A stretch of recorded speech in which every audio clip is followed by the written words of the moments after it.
So what if I told you that every Sunday morning you spent grinding through the admin, identifying what you're doing for the week, those calendar conflicts, the meeting prep, the meal planning, the family tax logistics? What if all that just vanished? Not because you hired a PA, not because you finally got more disciplined, because you decided to use AI instead, running in the background whilst you're watching TV. Yes, that's a bold opener for 9 a.m. on a Friday morning, mate. So welcome to CTRL-ALT-DEV, where we press control on the hype, alt on the narrative, and dev on what's actually happening in tech. I'm Paul Rhodes. And I'm Sean Sale. And today we're going deep on something that has generally changed the way we both work. Claude Cowork. And if you haven't heard of it yet, you're about to have one of those moments where you just can't be interested. The before and the after line in just how you think about running your week. Yeah, so today is episode 22. The last one was a two-parter. And if you've been with us since the start, genuinely thank you. You'll know we've just wrapped up a 3-week episode retrospective arc. We look at where AI was when we launched this show. We looked at where it is right now, and we also looked at what it's going to look like if we fast forward 10 years to 2036. So that arc is done, and today we're about to start something new. The next 2 episodes are a deep dive exercise into Cowork. No overview, no hype, none of the here's what it says on the landing page stuff, specific tools, real use cases, honest verdict. And we're starting with Cowork because frankly, it's had the biggest direct impact on how we actually operate week to week. Yeah, and we've got a cracking listener question to kick us off. We've got a full deep dive, like you said, Sean, on Cowork. We're going to look at the use cases, the risks, and the comparison with alternatives. Right, grab yourself a coffee and let's go. So, quick roadmap, episode 22. This is part 1 of a 2-part series, as we've just said. And the core topic is Claude Cowork, what it actually is, what we use it for specifically, where it shines, where it has limits, and how it stacks up against the competition will all be covered. So listener question first. It's a really honest framing of a problem, I think. A lot of people listening will recognise this, and then we'll get into the deep dive. So what are we covering today then, Paul? So yeah, like you said, Claude Cowork. What is it? What we use it for specifically? So real world, we've always promised to deliver from the trenches, so to speak. We'll talk about where it shines, where it also has limits, and how it stacks up against the competition, because there are alternatives out there, and we've done our own research before we landed on Cowork, so we'll just share that as well. Yeah, so the listener question first. It's a real honest framing of a problem. I think a lot of people listening will recognise, and then the deep dive, and then, as Paul said, the 3 news stories. Yeah, and I think the MCP story that we've got at the very end in the news section has probably got the longest tail. It won't get the most headlines this week, but it's a signal that matters most if you're thinking about where AI is going over the next 18 months.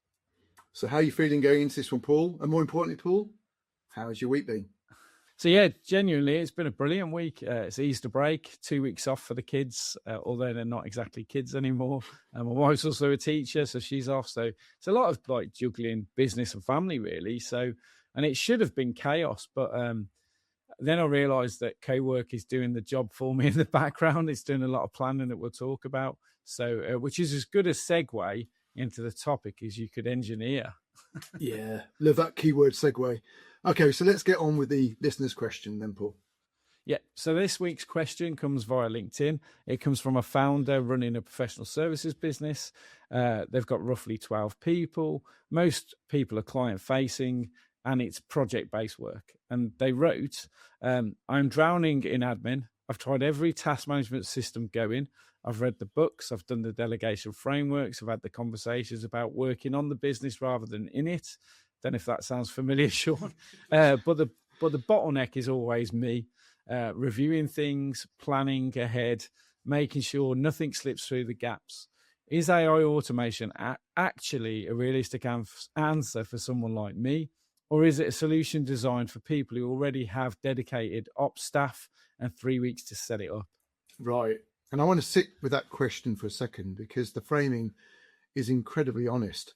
The trap with most AI productivity content is it's written by people who have already solved the time problem, and they're describing the solution from the other side.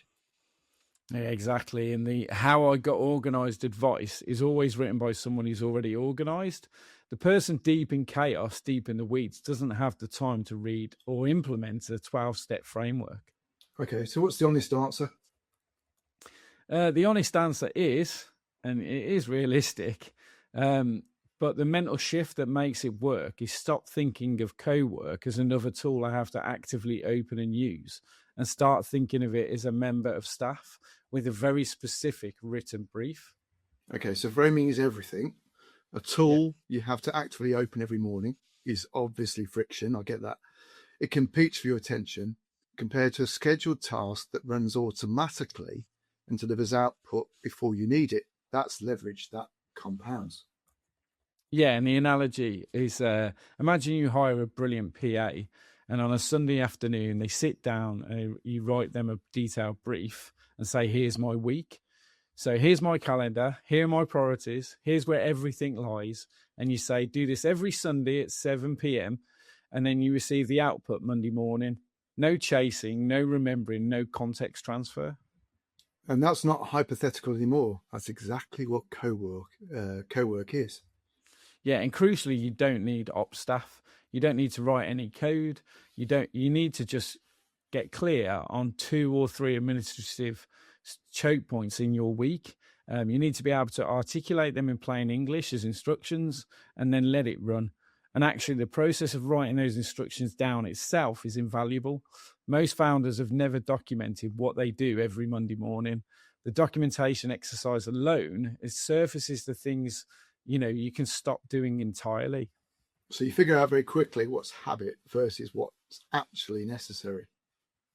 Yeah, right. It's exactly that. And half of it you can stop doing. The other half, Cowork can do. And that's a really compelling ratio. Which is exactly what we're about to demonstrate. Let's get into the deep dive now. So the podcast for today is Claude Cowork, how AI just ate your admin. Yeah, and I'd caveat it with admin asterisks and everything else you possibly do in your life. Yeah. So let's set the scene, Paul. For the past 4 years, the dominant mental model for AI has been this. It's a very smart engine crossed with a very capable writer. You ask it a question, you get a good answer. You paste in a document, you get a summary. Fine. That's generally useful, but it's incremental. Yeah, it's like having, I guess, like a well-read intern on permanent standby. It's not nothing, but it's not transformational. Right, and Claude Cowork is categorically different, and I mean that precisely. Not as a marketing language, because Cowork is an AI that has access to your file system, your calendar, your connected applications, and the web, and it can take actions, actual, consequential actions on your behalf. Yeah, so like take actions is a bit abstract, so we can make it a lot more concrete. Sure, in traditional AI interaction, you open a chat, you type a question, it responds. The information flows one way from AI to you. You still have to do the doing. Cowork breaks that model. It can open a file on your computer, it can read it, it can make changes, it can look at your Google Calendar, as Paul said, identify a conflict and surface it in a summary. So here's my week, optimize it for deep work sales and delivery, move or challenge anything low value to maybe later in the day. It can visit a company's website, extract relevant information and drop it into a Notion document, all without you opening, copying, pasting anything or being present. Yeah, it is mind blowing. It's going to be hard for the listener because we're talking about all this like theoretical stuff, but we will dig into like real scenarios that we've used in the past week. But I think the piece that I think is genuinely underrated, is the scheduling. You literally, it's not that you just do this thing once, or actually there's a lot of things we would like to do regularly, but we just don't have the time. So we don't even start it. So, you don't even actually need to say, run it Sunday at 7 p.m. It will suggest it. It will actually say, is this a scheduled task? Would it make sense to run this at the end of every day at, say, 6 p.m.? But you can prompt it and you can say, I'm trying to do this task and can I run it every Sunday at 7 p.m. or every morning at 6:55 a.m. or whatever suits you. As long as your computer is awake, it runs.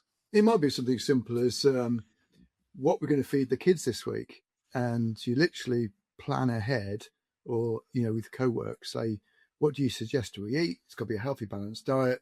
And what are the ingredients I need to get from Aldi or Sainsbury's or Waitrose? So the output is waiting for you before you need it, as Paul said. And that's fundamentally a different relationship with information that most people have ever had before.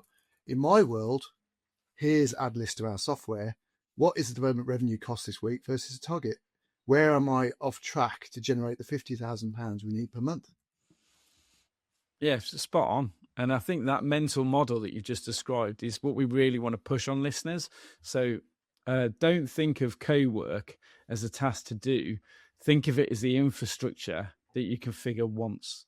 It's like your broadband. You don't think about it every morning. It's just there. It just works. Yeah, and the key to making it work is documentation. Writing those instructions down clearly and specifically, which most founders have never done for their own admin sequences, because why would you until now? So I think we can get specific, can't we? We can look at a first use case, and we can look at like Sunday morning. Yeah. The admin graveyard. We've all been there, haven't we? Yeah. So I think I like to think every founder has some version of this ritual. I don't know if you do, Sean. I don't know if it resonated when we spoke about it offline, but I can tell you what mine was, and it's quite embarrassing. And also it's an element of like, if I'm honest with myself, was I doing it every Sunday is another thing, because it's about doing it consistently. It wins the day, doesn't it? So my ritual was I would sit down with a black coffee. I don't know why that's important. I'd sit down with a coffee and I carved out 90 minutes. The truth was, if I did it properly, it probably took more like 2.5 hours. I actually quite enjoyed the task and it felt productive. And what I would do is I would just simply work through my week ahead. So like most founders, business owners, salespeople, my diary is full of meetings. So what was happening was I was looking ahead to the calendar using Google Calendar. I was looking for the clashes, because there's always clashes where a repeating meeting was put in and then something's been booked over the top. We've all got appointments booking software, and it doesn't always get it right. It's like it's in a different calendar, so it didn't see the clash. So it finds I'd go in manually, find the clashes. I'd work out what prep I need. So my belief is every single meeting I attend should have a written pre-call plan in Notion, and it just covers off who am I meeting, why am I meeting them, and what's the goal of the meeting, and what are like a handful of questions to ask to get the conversation going. So effectively, it's an agenda, attendees, objectives, and context. And then what I do is I check through the actions from the previous week. So if you imagine in a week, I was having sometimes 9 meetings a day. Every single meeting needs a pre-call plan. Every single meeting requires time to attend, and every single meeting produces actions. And that one thing that was just a piece of admin was, okay, those actions now need to get into my to-do list and need to be prioritized. Not everything needs to be done this week, but it'll have dates. So I checked for the previous actions, and then anything that hadn't made it onto my to-do list as a direct result, I would manually move across. And effectively, that was just planning meetings. And then what I would try and do is go, okay, what about actual work? Where do I actually do the important stuff that's not urgent? And the repeated habit I was finding was I was getting to the end of the week and my to-do list was growing. It was not contracting. And actually the stuff that was really going to move the needle in the business was never planned. So that it was never scheduled. So I never got round to it. So in the end, is my business better off for that week of work and all that energy and that effort? It's more, rather than a hard metric and saying, yes, because we did these strategic things, it would be much more, well, I met these people and there's potential work there, or there's potential relationships to grow. So you're familiar with like one-to-ones. Not every meeting is a sale, is it? Not every meeting is a prospect or a client meeting. There's lots of internal team meetings. So that's a bit of a brain dump as to where I was, if that makes sense, to give the context of the challenge I face. And honestly, was I doing that every week religiously? No. When I did it make a difference? Yes, 100%, because I just felt like I could go into Monday morning mentally prepared, knowing what my week actually looked like, and I'd address those things. So that's what I was doing manually. But that in itself, I mean, how often, I could probably honestly say that I do not plan my week ahead on a Sunday morning, which as you rightly say, consistently, we should be doing that. And a busy week generally means fishing through notes from many different meetings, doesn't it? Yeah. And now, how long does all of that take? So go on then, Paul. Share some more insight. I'm intrigued. I know I'll be doing this Sunday now. Okay, so gone is the scheduled is the manual work. So what I've done is I've scheduled a task that runs every Friday. By the time I wake up, before the coffee is done, they'll have a summary of the week ahead. So all of the meetings, all of the pre-call plans are created, and all the conflicts are flagged as a to-do list, and all my actions from my previous meeting are now loaded automatically and appointed against priority and due dates and who. So it actually also assigns stuff to Erin and Pam in the team. And it does all of that analysis while I'm asleep. And basically, I wake up and I have one document that says, here's your week ahead. And what it's done is it's looked at Google Calendar, it's looked at Notion, it's looked at my emails, it's looked at various things like data points to pull it all together. And just for the listener, and I'm going off topic here a bit, but when you say it's looked at your calendar, are you pasting the information from the calendar into Cowork, or is it actually going? That's a great question. No, so the way it works is, and I really like the way that Claude does this. So Claude's Anthropic. I can't even say it. Cowork is now a new product from Anthropic. So if you use the desktop app, you get chat, you get Claude, and you get Cowork. So you start to give it a task, you explain what you're trying to do. This is all, I don't even type, like, as you know, I use Whisperflow. So when we talked about giving it instructions, I don't want the listener to believe you've got to have a perfectly organized prompt. Mine is a literal brain dump of like, blah, blah, blah, blah, blah. I need to do this. I think of things. You have a conversation with it. The way that Claude typically works, or Cowork as well, is it's like multiple choice. So it will read through it and it'll go, okay, it sounds like I need to connect to your Google Calendar. So it uses an MCP, which is a technical integration, but effectively you just click connect. So it's not like you have to go some integrations portal and you have to go and find and do certain things. As you naturally converse with it, it'll say, okay, well, I need to connect to Notion. So click this connect button. It uses OAuth, which we're familiar with, so secure protocol. It's now connected to my Google account. What I quite like about it is it doesn't automatically connect to your entire ecosystem. So it still doesn't have access to certain things in the Google workspace. It'll say, oh, I'm doing another task. Would you like me to connect to your Gmail now? So I haven't given it the earth. But yeah, it's a really good question about how does it integrate. It's literally in a natural conversation. A button appears in the chat and says connect. So there's not loads of setup of going, oh, I think I need all these integrations and opening up your ecosystem. It's on a needs basis. It will prompt you. It's a single click. And yeah, fundamentally, as I did this task, I think it got access to Google Calendar and Notion were probably the first two. And what it also did is it showed me how actually simple it can be. And then what I've done since is obviously you can edit any scheduled tasks. And now it was created. What happens is you start to get the first version, and it's never right. It's never perfect. We've had some funny instances of what it produced, but it's a really good start. And then all you do is each week you review the output and go, well, it would be great if we could do this, and you iterate. So you go in, and again, you don't edit the task per se, the big prompt. You talk to it and tell it you want to edit the scheduled task through conversation, and it updates it. So it's very conversational. This is not a technical tool. This is a productivity tool on steroids, because we've spoken previously about agentic AI. This is give me a task and I'll go and perform it. That is the key difference. Yeah. So listeners, the consistency is the key thing here. Yeah, 100%. I think that's a real win. And you know, I say this about myself all the time. I am naturally chaotic in my planning, in my thought process. I mean, listeners who've listened for a while will know that I am chaotic. So if this can work for me, I'm fairly certain it can work for anyone, to be honest. So yeah. And I think like Cowork isn't chaotic. That's the thing, is it's regimented and it's just programmed. So, you know, for me, every single thing, it checks against the same logic. The data changes that it's connected to, that's the difference. but it doesn't miss the 9:30 that clashes with the school run. It doesn't forget to check the meeting that was rescheduled Wednesday afternoon. And consistency makes the system reliable, doesn't it? So unreliable systems don't get used, as we know, and reliable ones become load bearing. Yeah. Would you like to hear a second use case? Yes. One that's a bit more personal and family oriented. Yeah, because I think for the listeners, I think this one is more for everyone's benefit. Yeah. So we're a family of four. Basically, I feed 4 adults. It's the way to look at a teenager. So I shop and I feed for 4 people.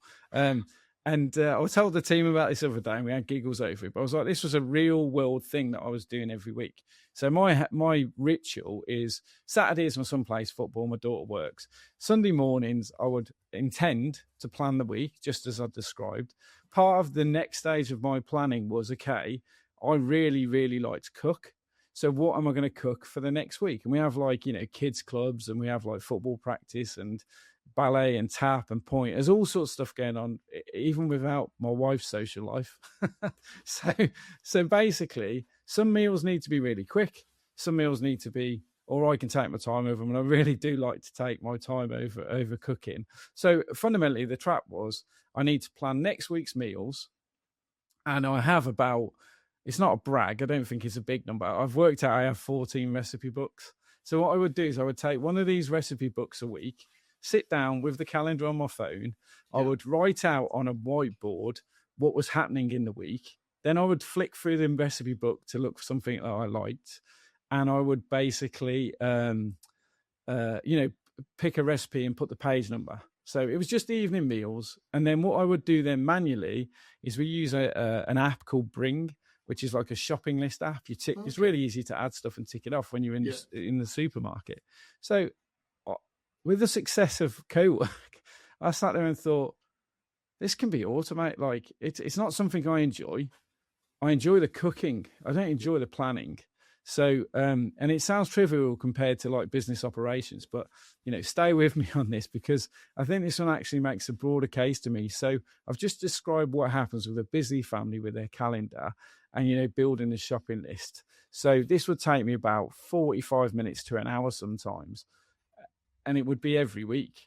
So now I have a task that runs every Sunday morning. It reads the family calendar and specific calendars in Google Calendar. It cross-references with a couple of Notion pages. So I have a Notion page of 14 recipe books. I have a Notion page, this is really anal, of exactly what's in my cupboards, which I capture with Whisper Flow, and it organizes into nice, neat tables. It then goes through and it uses almost like reverse meal planning, which is, okay, I'm going to choose recipes where you've already got 75% of the ingredients. We can give it dietary preferences. We definitely want to have a meat-free night. Just to interject here, and what about if you've looked back for the last 12 months and you've gone, we've spent so much money on shopping, because we all know, as you say, with 4 adults, especially the kids, they eat twice as much as we do, don't they? So you look back and you say, gosh, we spent on average £200 a week. Do you look at the recipes and go, how can I save money? I've definitely done it from an economic thing, definitely, because one thing I've found is if you go to a recipe book and you pick out, say, 5 different recipes, typically everything's new. Like you're buying new ingredients. You might have a few staples, but, okay, I need some meat, but I might need a spice I've never heard of that I need to go into this specific recipe and stuff like this. So we were facing a few things that made me really do this. One is it's embarrassing to say, I was throwing away food. So I would buy stuff, and by the time I came around to do it, I'm a stickler for use by dates. I know that's really bad, but if something's like 5 days out of date, I'll probably throw it rather than eat it if it looks bad.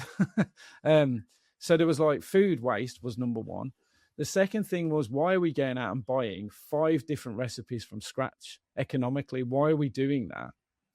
So this process is just called reverse meal plan. I didn't even know it existed. It's obvious once you hear about it, but it's what have you actually got? And the other thing that we kept saying is, don't buy anything for the freezer. The freezer's full. that was the thing. Don't buy it. We can't fit any more in the freezer. The freezer's like full of all, and it's typically like the processed rubbish. It's like, but it's the easy, quick wins, isn't it? The things that you can just chuck in the air fryer or the oven. So with this, we've now run it for a couple of weeks, and the reality is, we've cleared out air freezer. We've actually got. It's probably more economic from an energy point of view, in the fact it's not killing itself every day to keep things cold. But it's this thing of we buying less. So what it was really, I didn't ask it to do half the things, but one of the things it did is it said, okay, here's all the things you need to buy. Then I created a list called staples. So I put in what I need to buy every week regardless, like the perishables and stuff. Yeah. So then it goes in, and then the secret was it went in and loaded everything into Bring, which is the app. So I wake up on a Sunday morning, I scan over my weekly meal planner.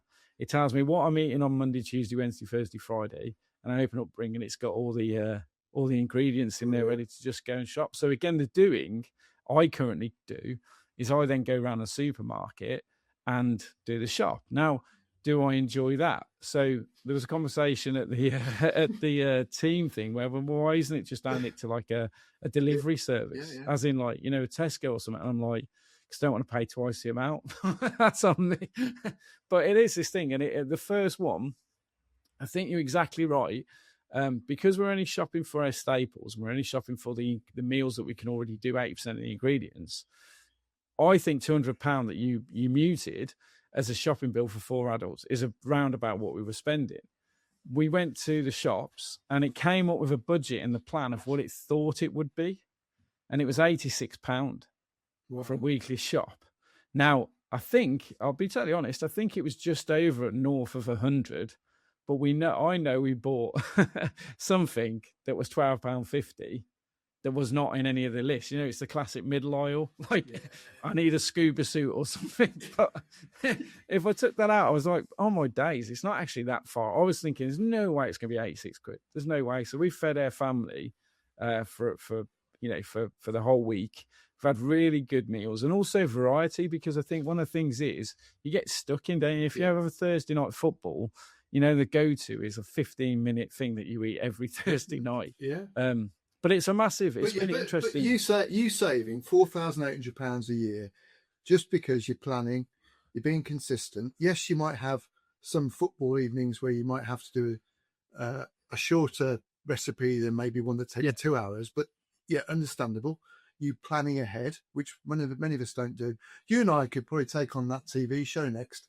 One where we go in people's homes and we just get Cowork and build your own little meal planner. It's not rocket science, though, is it? Like these are principles, aren't they? Because like one thing we've been preaching about when we do our consultancy is we'll teach you the principles. The principles won't change, but actually what changes is tactics. So today we're stood here and we're talking about Cowork.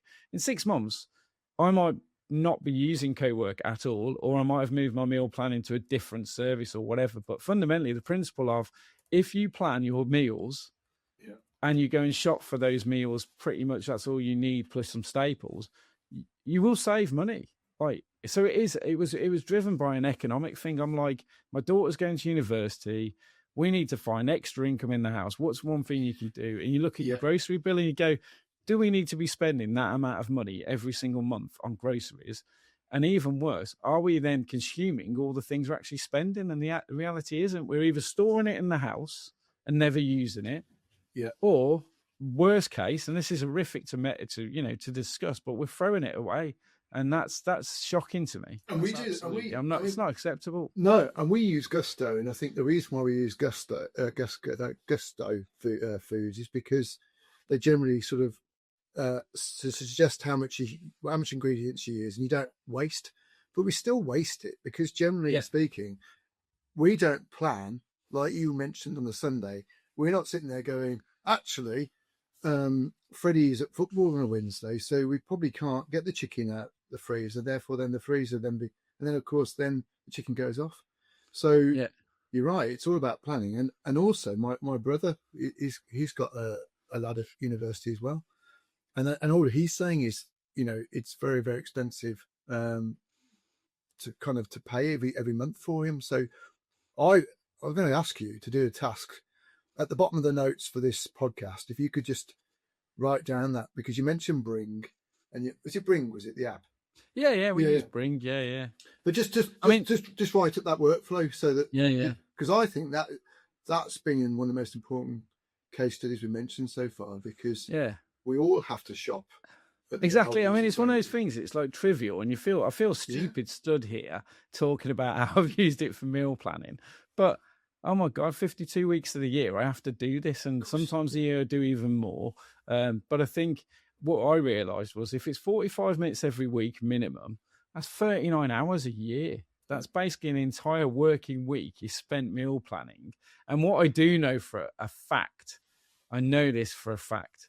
If I fail to plan my meals, I have takeaways. And a takeaway today is so much more expensive than it was. And there's a myth of like, oh, so-and-so ones are like 20, 30 pounds. They're not. They're more like 60 to 80 pounds for a takeaway for 4 people. So like, that's your weekly shop. And McDonald's is about, for 4 people, well, we've got 5 in our family. So McDonald's generally is about 50 to 60 pounds in delivery. So you're right. It's ridiculous we're doing that, because we're not planning. And as you rightly say, and especially when you realise that what you enjoy, this is for me personally, but I really enjoy cooking. I got like, without asking, but, I got a new wok for my birthday the other month. I got like a really extremely super sharp knife. I've learned, I got a new knife. It's like, okay, I'm 47. I'm at that age where I just really like having music on, having a beer or wine, I love to spend 2 hours cooking. The slower, the better.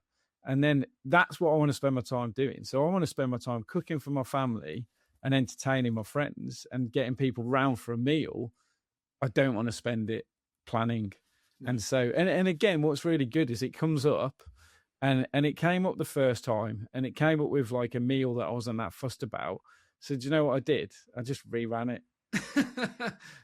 It just gave me 5 new completely different meals, and I was like, yeah, perfect. So and just before we sign off on this, so like, let's say tomorrow, so on a Sunday you're going to do your planning for the week. Do you use the same meals the week after, or you alternate? Because you did sort of suggest you can alternate it, but are you going to go back to that week 3 or week 4, week 2? Well, my intention is, so this is a really good question. So my intention is there's 14 recipe books that it knows that we own, and it comes up and it says, you're going to do this from, I don't mind naming them. So one of them's like Bosch. So from the Bosch book, you'll do this recipe on page 88, right? So if I see a repeater, I can not just rerun it. I can tell it, don't give me a recipe that you've presented to me in the last 6 months. You can, this iterative thing is once you get the consistency there, it's never done, but I'd rather spend 45 minutes re-prompting it once every 6 months and getting the gains. Now, you still look over it. Like, to say I've eliminated it from my week is incorrect, but it took it down to 5 minutes. You see what I mean? It's the human in the loop review. That's why I wouldn't send it to Tesco to go and auto deliver it, because I couldn't get anything turn up on my door. So this is a human in the loop, really. And you mentioned, Paul, I'm still going out, we're staying on this one still. You mentioned that it knows what you've got left, say, in the shelf. So if you've got a spice and the spice. Yeah. I literally anally went through. We use Whisper Flow. 6 minute. This is so embarrassing to say. I did one Whisper Flow, less than 6 minutes, because it was one thing. And I literally pulled a drawer out and dictated what I could see. So you can see what. That's how I did it. It took me 6 minutes. Yeah, okay. So then it's in Notion. So I have like, I think the pages I've set up are what do we buy every week? What are the recipe books? What is in our cupboards? And then, and then it creates a meal plan, and it has previous meal plans to go back on. You're not being as anal as saying I've got 200 grams left of. No. Yeah. But you could do. Yeah. You could do. I did a recipe this week where I used mozzarella. And we knew that we didn't have any, so we just manually added it to Bring. I was like, it's like not the full quantity sort of thing. I know it's a scrap of mozzarella, not what we need. So I think, I didn't expect to spend so long on meal planning, but I think it's a universal thing, though, isn't it? If you don't plan your meals, you generally don't have the ingredients to cook something nice. So therefore, what do? You do either something that's totally processed out of the freezer, or you don't cook at all. And that's like, the cost of takeaways, to me, takeaways when I was a kid in the 80s was a birthday, or going out for a meal was a real treat. And the culture I've bred my kids up in is takeaways could be 2-3 times a week. Is at one point it was just because you like it's laziness, well, or ill prepared. You haven't planned. And it also it's lack of a plan, isn't it? Yeah, it is, but it came from COVID because it was a treat because you couldn't go out. But anyway, I was like this before COVID. There's a reason. There's a reason you got a personal trainer, Sean, and I have. So third use case, we're moving on, right? Third use case. Sorry, we'll wrap this up. Yeah. So daily briefing then, Paul, because this is the one I want the founders to really lean into. Yeah, so this again, like, I can stand here, hand on heart, and say I've just completed this morning. So another thing is where I have my weekly plan, but obviously that's a moment in time, isn't it? That's like what the week ahead looks like. Then we boil down to, okay, the daily plan. And what I was doing was I've tried everything. I've used like notes on my Apple iPhone as like to-do lists. I've used Google Keep. I've used a to-do tracker like Motion. I often really like pen and paper. And again, the tasks that I would complete would be look at my calendar, look at my important tasks according to my to-do list, and kind of bring it all together into some sort of schedule, and to say, this is what I plan to complete today. What this daily briefing does is it repeats exactly what the weekly plan does, but the night before. So it's the same day. It's like 6:55 a.m. It runs almost an identical script, but just for the next day, because things may move in the calendar. Something that was going to block out the whole day might have been cancelled. So it literally runs, and I get a daily briefing that's a lot more like checklists. So it's in Notion. I tick it off as I go. What's amazing is because my to-do list has now been migrated to Notion, it actually links to things like, it will go, you've got this meeting, you've already got the pre-call plan. Here's a link to it. So it's just, I'm literally looking at something on my phone, and it will say, meeting with Sean to discuss X. I click on it, and it's created a pre-call plan. And it's also done things like, even though I know Sean, it will do, go to your website, it'll go to your LinkedIn, and it'll go to Company's House, and it'll work out what size of business you are, what you need. So it does like an element of prospect research. But then equally, it'll talk about, well, what's the potential for this meeting? And because it would go back through Notion and find previous conversations, it might even tell me, this is the 10th time you've met Sean, and you've talked about these things previously, so there are things to address. And it's just incredible. So yeah, it's a daily briefing that I refer to. Classic prioritization framework, but applied automatically, as you said, based on your live data, isn't it? Yeah, and it's focused on the big non-negotiables, is the priority piece in it. So you know how I talked about never doing the important stuff? It's got that lens of, yes, you've got all this other stuff going on that's important, but urgent because it's happening today. These are the things that you need to do today to refocus and move the needle. And that is about properly stacking. The way I just thought of it in my head, and I am obviously not as important as this, but like a prime minister must wake up in the morning and somebody hands them like, this is your daily briefing of what's happening today. So it can include anything. So one of the things the team talked about is, well, Paul, it could get you to just tell you the one top story from AI, or what you can do it. You can flex it to do whatever you want to do. The principle is, would it be of use to the person listening to have a report every single day that tells you about your day ahead and what the rocks are? That's fundamentally all it is. And it can look totally different to me, because the beauty of all this is it's tailored to your kind of goals, your personality, your framework. So and the pre-call plans. Yeah, so the pre-call plans are like the agenda. So when I'm on a meeting with somebody, I probably shouldn't say this, but I have, say, Teams to one half of the screen, and I have my pre-call plan open in the other. So I can still see the person talking, but effectively it's that agenda, it's that questions to ask. I got trained in a thing called Sandler Sales System years ago. I am a massive advocate of it. I don't really talk about it ever, but it has this concept of an upfront contract. And it's literally like, what are we meeting for? How long have we got? What does success look like? And how do we wrap it up and agree next steps? And if you do that on every single meeting, suddenly there's a purpose to it. And so it's not a script, but it's an agenda, and it's reminding me to execute the upfront contract. Yes, and that quality of preparation applied consistently to every meeting, not just the ones you've had time to prepare for, as you said. It's genuine commercial advantage over competitors who are still winging it on the tube. Yeah, completely. And I for 14 years I've been winging it. There's some meetings I turn up to where I don't have a plan, and that doesn't happen now. So the proof will be in the pudding in the next 6 months. But I believe this is a game changer. It sounds so stupid, but to be out principles again, to be able to turn up to a meeting with a plan versus no plan, which one do you think is going to grow the business? It's an obvious thing to make, but I believe there's a lot of people like me who were turning up to meetings because it's that time already, and they had a mental plan, but they didn't have a written plan. That's the difference. It's the written plan. Yeah. So should we talk about the fourth kind of Cowork scheduled task that I've built, which is the overdue task scanner? Would that be of use? It runs every Thursday afternoon. It looks at everything in my project management system and flags what's either going to miss a deadline, is already overdue.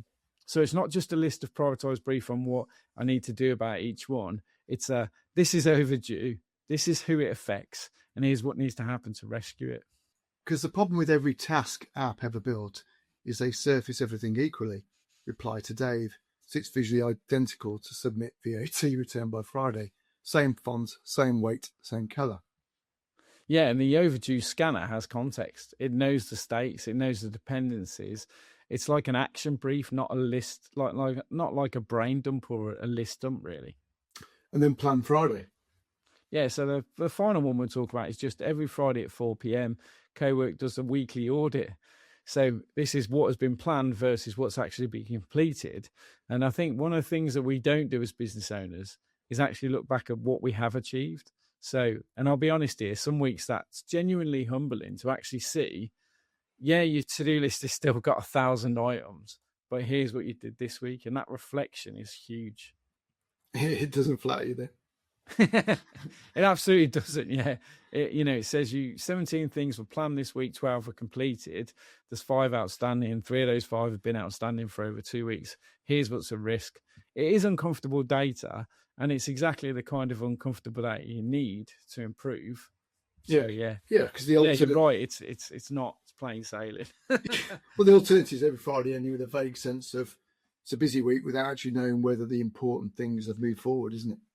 Yeah, the audit removes self-deception, and once you've had an honest Friday audit, your Monday planning gets sharper. And what's really interesting is you can feed the Friday audit into the Monday planning, so it will learn the lessons of where you effed up in the previous week to kind of go, well, this is just unrealistic. So, it makes you a lot sharper, I believe. Okay, so there's one more use case I want to make sure we get on the record because it's slightly different. It's not a business one. Yeah, and I think this kind of touches a little bit like the meal planner, but it's just a family planning one. So this is the one that gets the biggest reaction when I describe it to people, really. So go on, Paul. So every Friday, I love my Fridays, it runs alongside the morning briefing. I basically get a page of potential family weekend ideas. So Cowork has a list of my subscriptions. So we have things like, there's a lot of services, I don't know if other people are like this, but like Revolut, Simply Health for healthcare, they all have incentives and they all have offers all the time, like O2 Priority. We belong to like the National Trust. So what this thing does is it looks at our discounts, being frugal again, checks the weather forecast, looks at the family calendar, and it suggests a range of options from free to low cost. I sound really frugal, but I give it like a weekend budget of what I'm prepared to spend for the average weekend. And it'll do things and it'll say, this will take you over budget. This can be all done. But last bank holiday weekend, we did a free treasure trail around Worcester City on the Friday. We went to cinema with discounted tickets through a membership. I got an IKEA discount voucher, which was incredible. Went to IKEA. Not my choice, my wife's choice. Went to an outlet village, had another 20% voucher that was in my emails that I didn't even know about. We did like 4 things across a bank holiday, and every single one was, sourced automatically from stuff we're already paying for. That was the thing, is we just overlook it. We was looking for the new, what's more exciting. So yeah, that was the concept for that, is to go give me ideas so I don't have to start from scratch every time. That's generally really impressive, because the thing that actually kills family tie, isn't it? Especially for founders like you and I, is decision fatigue. You've made 1,000 decisions during the week. Sunday morning arrives, and last thing you have capacity for is, what do you want to do? Where do you want to go? The standoff, isn't it? Yeah, and I think, I am very much like, I don't mind. What do you want to do?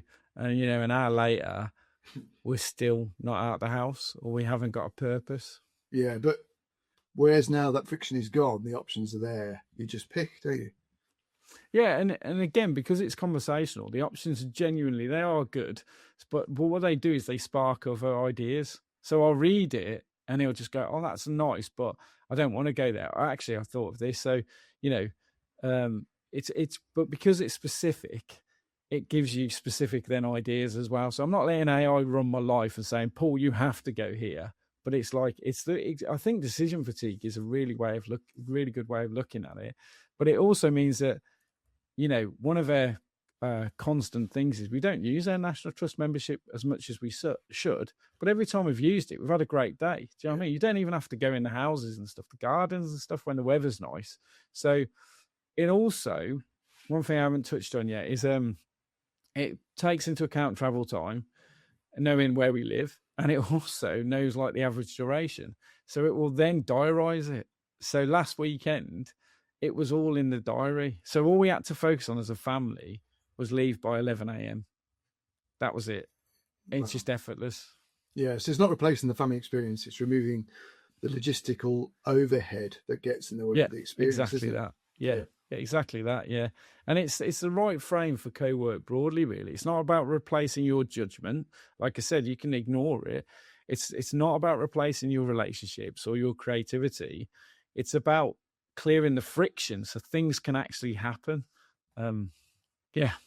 So I guess let's be honest, because we promised honest takes, and that means addressing the concerns properly, not just waving at them.